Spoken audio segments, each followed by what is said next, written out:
Esteemed representatives of the government of Iraq, members of the Yazidi community, colleagues and friends, it's a true honor to join you at the closing session of this important event. أعبر عن شكري الخاص لأصدقائي بمنظمة يازدا الذين نظموا هذا المؤتمر المهم. Let me begin by extending my sincere thanks to all of those, in particular the survivors, who assembled here today in commemoration of the genocide committed by Daesh against the Yazidi community in August of 2014. Remembering, naming, and commemorating the victims and the survivors are crucial elements when it comes to education on genocide prevention.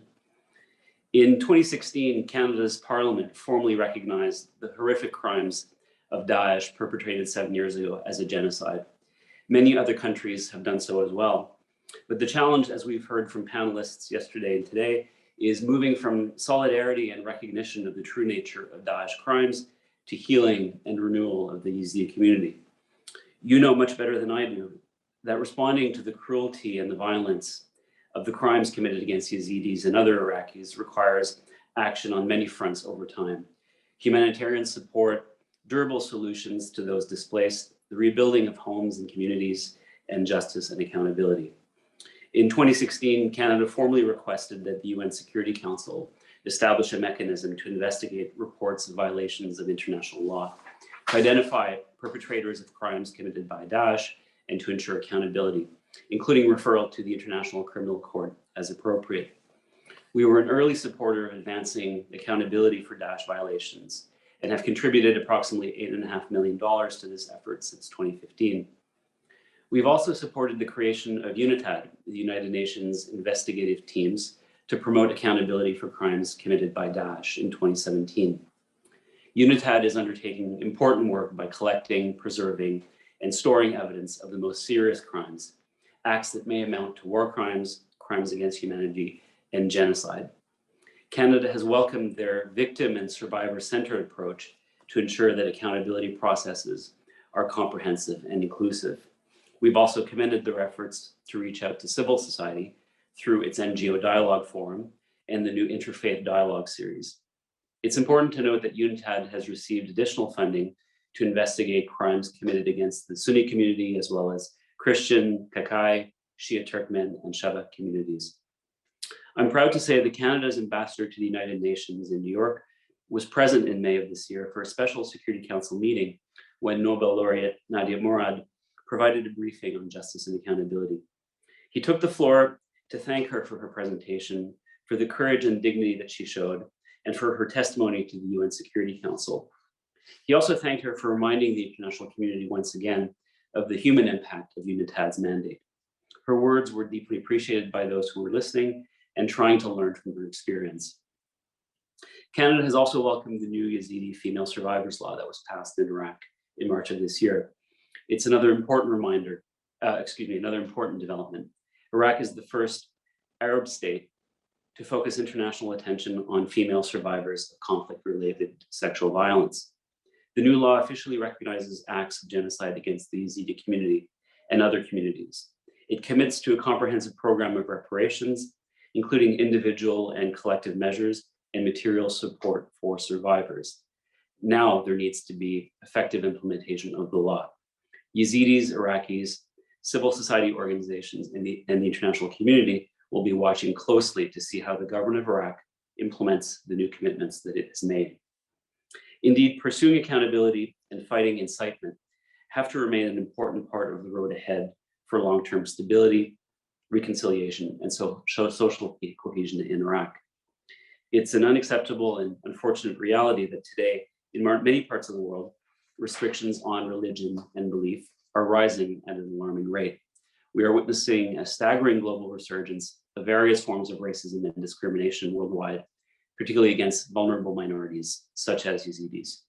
Canada will continue to clearly denounce the persecution of Yazidis and other minority communities, because our experience has shown us that protecting and promoting human rights, mutual respect and understanding, and equality among people of different religions, beliefs, and cultures can make societies more resilient and contribute to stability and economic growth.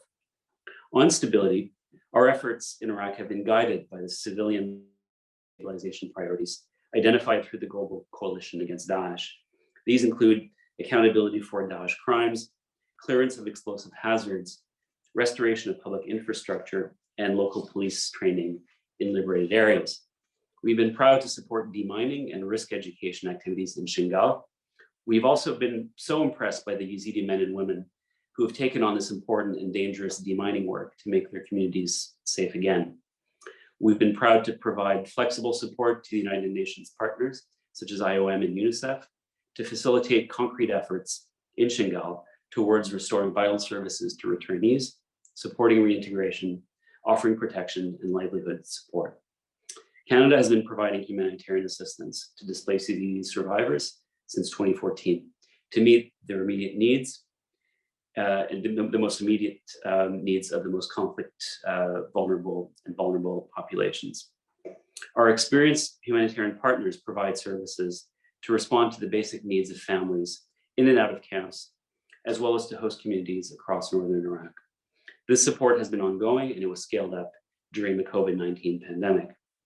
We've made it a priority of gender responsive assistance to meet the full range of emergency needs of the displaced, including food, water, access to education, medical care and shelter, as well as specialized reproductive health and assistance for survivors of gender-based violence at the hands of Daesh.